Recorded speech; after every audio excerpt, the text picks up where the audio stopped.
Today we'll be discussing the users of information, the types and forms of business. So by the time that we end our discussion, should be able to define external and internal users, describe the information needed by each user, differentiate the types of business according to activities, differentiate the forms of business organizations, and identify the advantages and disadvantages of each form of business organization. Okay, on this lesson, we discuss further about the types and forms of business. Because in our previous lessons, we already discussed the types and forms of business, but we will expand further on those discussions, as well as discussing the users of information. Okay, so users and their information needs. So accounting's goal is to provide information to users in order for them to make economic decisions. Okay, so we will now define these users. So when we say users, we can classify them into two, either external or the internal users. External users are individuals and others that have current or potential financial interest in the reporting entity, but are not involved in the daily operations of the entity. Uh, the information needs of these users are diverse, so that the only primary or general purpose financial statements are provided. These users may include owners, stockholders, creditors, customers, suppliers, government agencies, uh, potential investors, brokers, traders, associations, and the public. Their information needs are served by financial accounting. Okay, so the external users, ito yung mga hindi wala sa business, hindi nag hindi nagtatrabaho sa business but are interested in the entity, right? So external users are very very diverse, right? So it is said here, it ranges from the owners to the government to the suppliers, even the government are interested in their business or in the entity, right? So because all of these users have different needs, we provide the general purpose financial statements.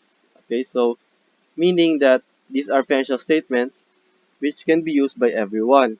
They are not made for the specific purpose of specific needs of the users, right? While internal users these are the users which are working in the business, right? So it may be the board of directors, the CEO, the chief financial officer, vice presidents, and of course we have the regular employees, right?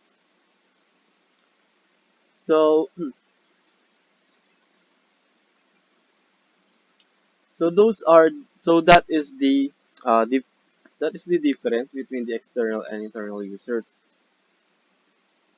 So now let's go deeper into the specific users. First is the employees. Employees are interested in financial information or accounting information in order to know the stability and profitability of their employers, right? Profitability and stability of their employers. Of course, kung employee ka, kailangan mo malaman kung yung nagwo-workan mo ba is profitable ba or stable ba para alam mong secure ka sa employer mo. Siyempre, if the business that you're working for isn't profitable, how will they pay you, right? If it's not stable, maybe next year they will dissolve, or maybe next year baka mawawala na sila. So you as an employer need to know the exact state of the business that you are working for. So the employees are one users, right? Next are the stockholders and the investors. So stockholders and investors, uh, they want or they need the information to determine whether they should buy, hold, or sell. So what will they buy, hold, or sell? So of course the stocks. Uh, if you are a stockholder or you are an investor and you want to invest in a certain company, you want information in order to determine kung mag-invest ka ba talaga, kung if the investment is worth it, if you are if you do invest, how much will you get, what is the rate of return of your investments, yung mga ganon. So those are needed in order for a stockholder or investor to invest in a business. Next are the creditors or lenders, right? So tulad din ng investors, they want to know if the business is they want to know if the business has the capability to pay back what they borrowed, right? Siyempre, hindi ka naman magpapahiram kung hindi mababayaran ang pinautang mo. So, the creditors or lenders use financial information in order to decide whether to to determine if the loan or the uh, liability that the business will get, if they have the means for them to pay it back, right? So the examples of these creditors are the banks, cooperatives, and the finance companies. Next are the customers. Okay, customers primarily are interested about the continuance of the enterprise, especially when they have the long-term involvement. Siyempre kung or maybe they are dependent on the enterprise, right? For example, you are yung business na tinutukoy is your supplier. So doon ka lang bumibili ng stocks ng yung business. So in order to buy from that specific business as a customer, you need to know if the business will exist in the long term, or if the continuance of the enterprise will continue in the long term, right?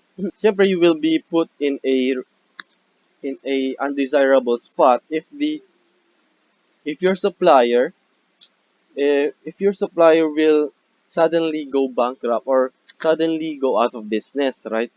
So you need the information in order to decide whether to purchase from that specific business. Suppliers and other trade creditors. Okay? Likewise, kabaliktaran ng customers, yung suppliers naman, they need information about a certain customer para uh, para naman ma-determine kung yung the buying business has the capability to pay back yung mga binili nila, right? So basically, parehas lang din sila ng creditors or lenders.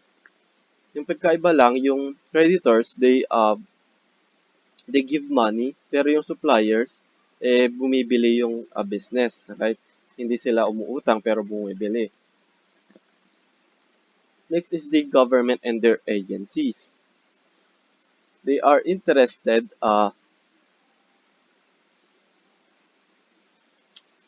yung government of course are interested in the activities of the enterprise.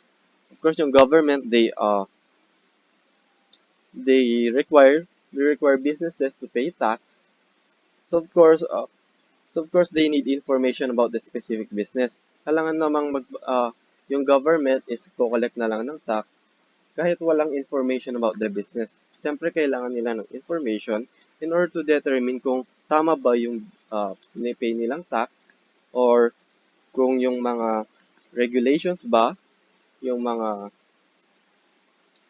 yung mga regulations ba about that specific enterprise or specific field is sinusunod ng business. So, of course, governments are very hands-on about the businesses, right? And last is the public enterprises. Okay, the public enterprises affect members of the public in a variety of ways. So basically, these are the public. The public is dependent on the public enterprises. So for example, enterprises may make substantial contribution to the local economy in many ways, including the number of people they employ, their patronage of their local suppliers, right? So this is, yung user na to is the public, hindi yung public enterprise. So, so those are the users of the financial information or accounting information, right? So iba-iba ang needs nila, kaya pero they all need the accounting information in order to supplement their needs. Also, the users of accounting information can be classified into two other classifications, either the primary users or the other users. The primary users includes the stockholders or investors, the creditors or lenders, and the suppliers and other trade creditors. Okay, so basically ito yung mga main na nadadirect ng financial statements or accounting information, while yung other users naman, yung mga employees, yung customers, government and their agencies, and their public enterprise. So take note on that, the primary and other users. Okay, so we have next is the forms of business organizations. So tapos na natin diniscuss yung mga forms of business organizations, but we will delve deeper into the advantages and disadvantages of each business organization. Okay. First, we have the sole proprietorship. Alam na, we already discussed this. Sole proprietorship or a single owner, right, called the proprietor. So the advantages of a sole proprietorship, first is it is easy to set up. Kailangan iisa ka lang, hindi mo na kailangan ng other other people. Ikaw lang, pwede na, right? It is easy, easy to set up. Requires a small amount of capital to start, right? Because most sole proprietorship are small businesses. For example, a sari-sari store is a sole proprietorship kung isa lang ang may-ari, right? Uh, a small karinderya is a sole proprietorship kung isa lang yung may-ari. So these are relatively small businesses. So they need small capitals to start, right? Next is profits are all accrued to the owner. So kasi nga iisa lang yung owner, siya yung makakuha ng lahat ng profits. So wala siyang kahati. And last is total control on the part of the owner. So dahil dahil iisa lang ang may-ari, di na niya kailangan ng opinion ng iba, mag kung ano yung decision niya, yun na yung decision ng business kasi nga iisa lang yung may-ari. Of course, aside from advantages, we also have disadvantages of a sole proprietorship. First is the unlimited personal liability. So proprietorship,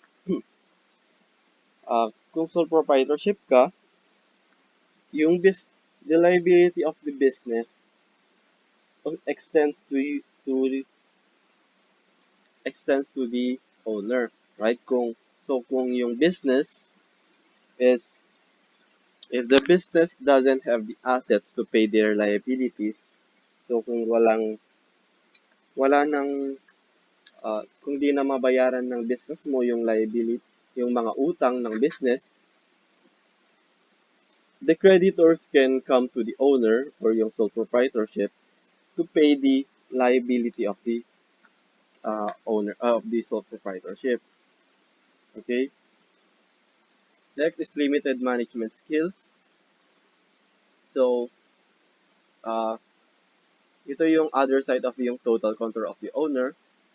Of course, dahil isa ka, sa'yo, ikaw yung mag-decision, pero dahil isa ka lang, you don't have any, wala kang ibang uh, mako-consult kung ano yung, kung paano i-manage yung business. So, mag-isa ka lang talaga. So, proprietorship nga eh. Next is limited access to capital. Right? Dahil isa lang yung may-ari, isa lang yung mag-i-invest. So, yung capital na ma na mako-collect ng business is very limited, very dependent on the owner. Of course, pwede ka namang umutang ng capital mo, pero dahil dahil yung sole proprietorship is relatively small compared to other businesses, of course, maliit lang yung pwede niyang utangin or maliit lang yung gustong ipautang ng mga creditors. Lacks continuity in case of death or incapacity of owner. So once the owner dies or is incapacitated, for example, mapaparalyzed, hindi na fit for managing the business, the the life or the continuity of the business also ends there kasi nga siya lang yung owner. Hindi naman of course he can sell the business but that will result in dissolution. Okay? So, lacks continuity yung business. Next is the partnership. We all know that what a partnership is. It is a business between two or four people, wherein the partners advise themselves to contribute money, property, or industry. Okay? So, alam na natin ang mga yan. So, first, let's take a look at the characteristics of a partnership. First is mutual contribution. Okay, so from the definition, sabi dito, wherein two or more persons binds themselves to contribute money, property, or industry. Right, so that is where mutual contribution takes place. The partners must contribute either money, property, or industry. Pwedeng money, pwedeng more than one of these. Pwedeng money and property, pwedeng money and industry, pwedeng money, property, and industry. Basta at least one of these. Pwede ding industry lang. Meaning, yung isang partner, siya na yung ino-offer niya yung services niya para sa business. Next is division of profit or losses. So let's take a look at the definition again. With the intention of dividing, sabi dito, to common fund with the intention of dividing the profits among themselves. So that this is where the division of profits or losses comes from. So kapag na-compute na yung income or loss ng business or ng partnership, it is divided between the partners. So yung division of profits, it is dependent kung ano yung agreement ng mga partners. Okay? Hindi naman necessarily na equal sharing. Basta mag-agree ang mga partners, it is a valid division. Co-ownership of contributed assets. So once na kinontribute mo na once na nag-contribute ka na sa partnership, once na nag-invest ka na, it is no longer your possession. It is in the possession of all the owners or all the partners, right? So, so basically, it is owned by the partnership, right? Sabi dito, owned by the partnership by virtue of its separate and distinct juridical personality. So, partnership is a separate juridical personality in the eyes of the law. So, lahat ng kinontribute ng mga partners, mapupunta sa partnership. Hindi mong pwede sabihin na nag-contribute, like for example, nag-contribute ka ng isang coaches para sa business, pero after 1 month, kukunin mo dahil sabi mo, Sa akin naman ang kutseng ito, ako nag-contribute, so kukunin ko na. You cannot do that because you already contributed the car to the partnership. So it is in the possession of the partnership. Okay? Mutual agency. Any partner can bind the other party to a contract if he is acting within his express or implied authority. Okay? So, ang any partner can be the agent of the partnership. Meaning, any partner can go into contracts on behalf of the partnership. For example, meron tayong partners A, B, and C. So yung A, partner A is nag-sign siya ng contract. Nag-sign siya ng contract na uutang ang partnership for 20,000. So that yung contract na yon, it binds the whole partnership. So meaning it also binds the other partners as long as he's acting within his express or implied authority. So basta hindi siya lalagpas sa authority niya. For example, yung merong merong yung partner A, B, and C ulit, right? Nag-agree ang mga partners na si partner C ang may authority na bumili ng mga supplies, right? Pero si partner C ang may authority na bumili ng supplies. Pero one day, si partner A is bumili ng supplies sa isang business in behalf of the partnership. Kapag hindi alam ng business na walang authority si partner A, he is meron na siyang implied authority, right? So kahit hindi siya authorized, dahil hindi alam ng business na hindi authorized si partner A na bumili ng supplies, kasi may implied authority si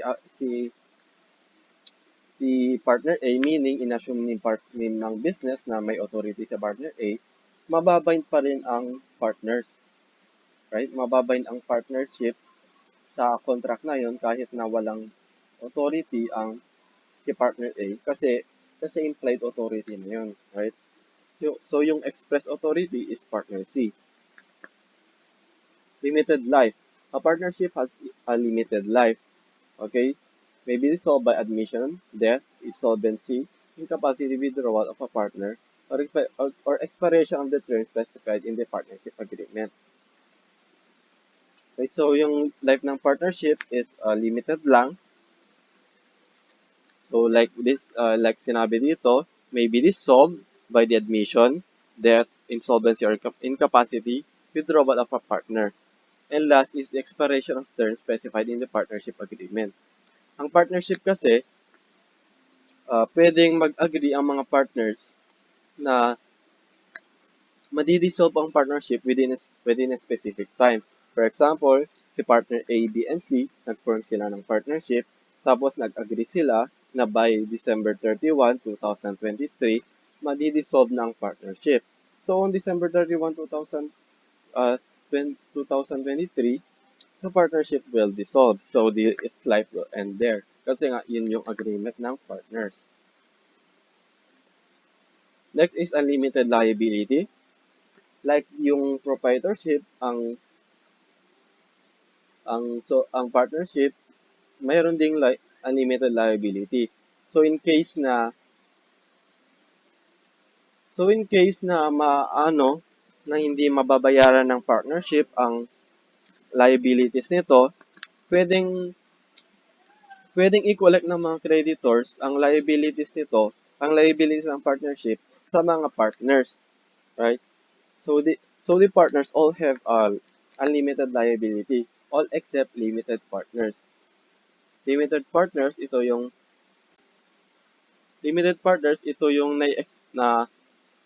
na-agree, nag-agree ng mga partners na hindi hindi ma-collect ng mga creditor sa kanya yung mga yung yung liabilities ng partnership. So hindi so yung limited partner will not pay the the limited partner is only responsible sa to the extent ng investment niya, right? So kung mau, so kung yung investment ng limited partner is naubos na, hindi na hindi mako-collect ng creditors sa limited partner ang liability ng partnership. So that it is a limited partner. Next is income taxes. Partnership, except GPP or General Professional Partnership, are subject to a tax rate of 30% of taxable income. Okay, so yung General Professional Partnership, ito yung partnership ng mga professionals like uh, yung mga lawyers, yung mga ganon. So, iba yung GPP. Partners Equity Accounts, so halos parehas lang din sila ng sole proprietorship na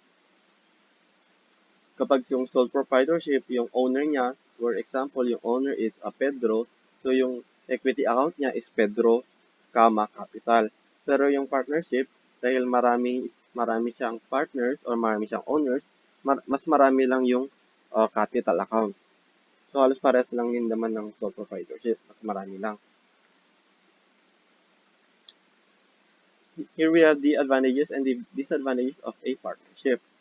Advantages versus a proprietorship.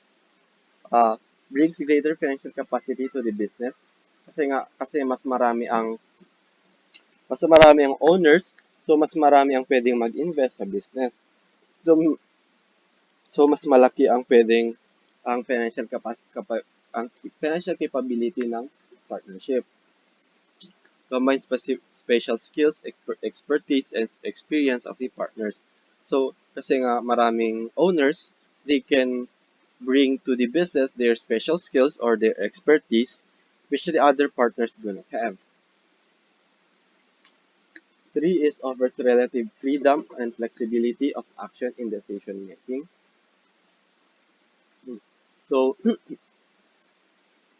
so like I said, the partners,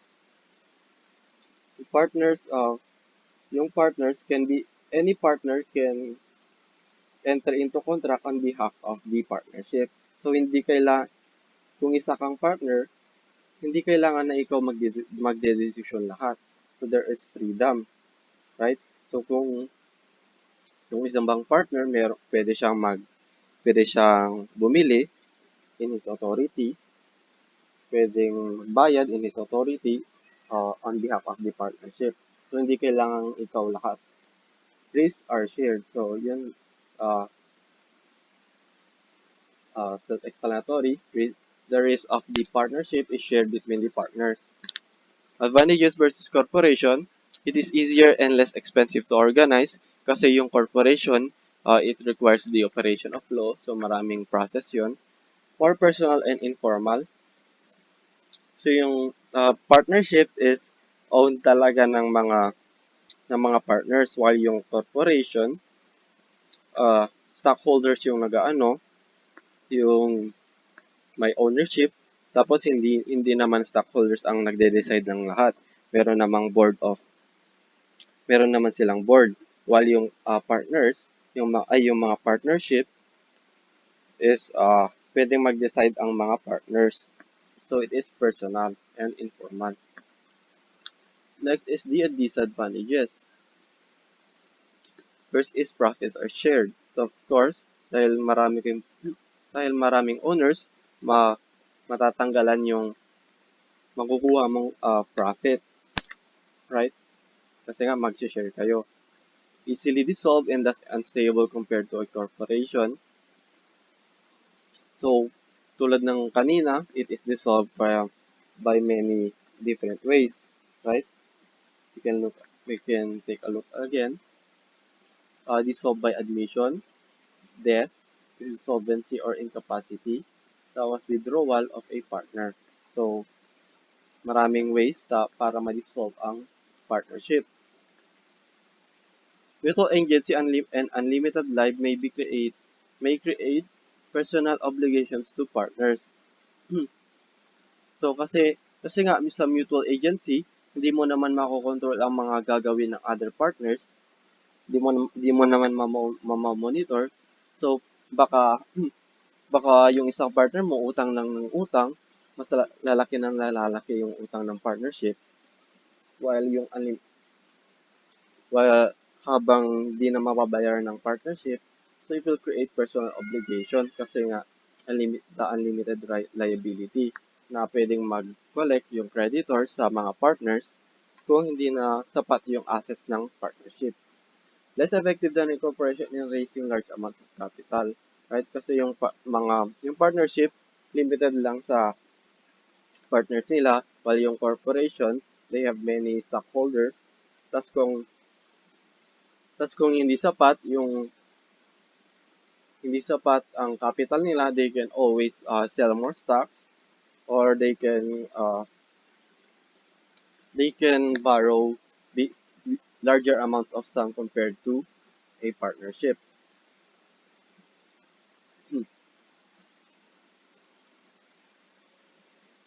Partnership distinguished from corporation.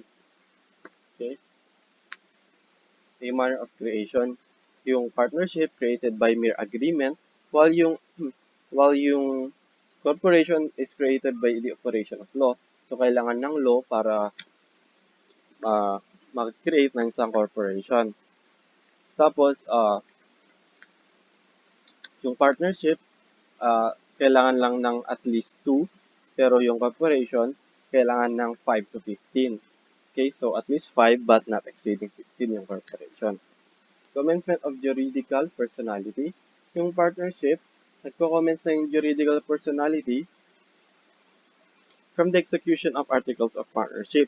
So basta na-file na ang articles of partnership, the law recognizes a partnership as a juridical personality, right? While yung corporation, kailangan pang ma-issuean ng Certificate of Incorporation ng SEC before ito magiging juridical personality in the eyes of the law. Management. In a partnership, every partner is an agent of the partnership. Sinabi ko na kanina.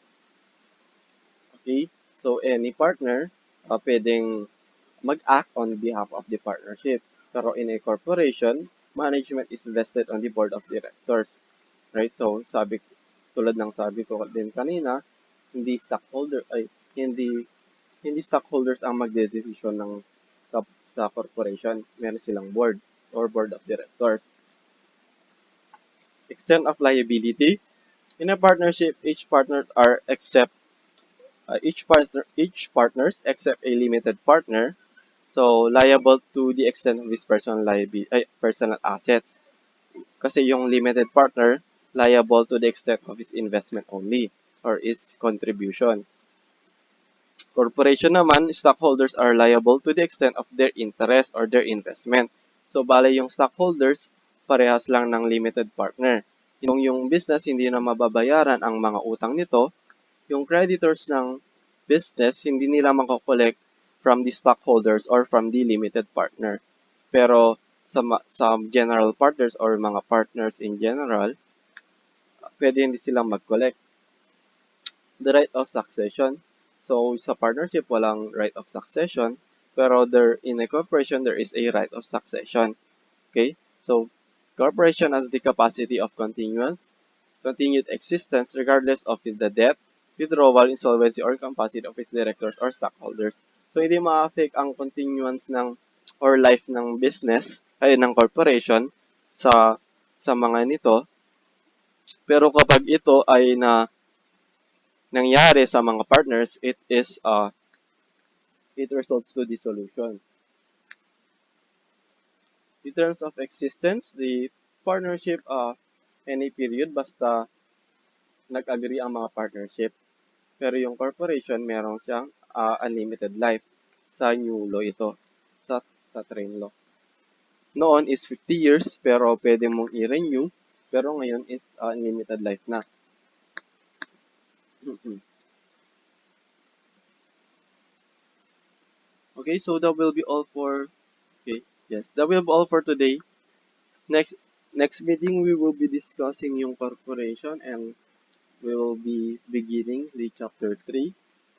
Okay, so just read yung, basahin nyo yung isa-send ko and so that will be all. Bye.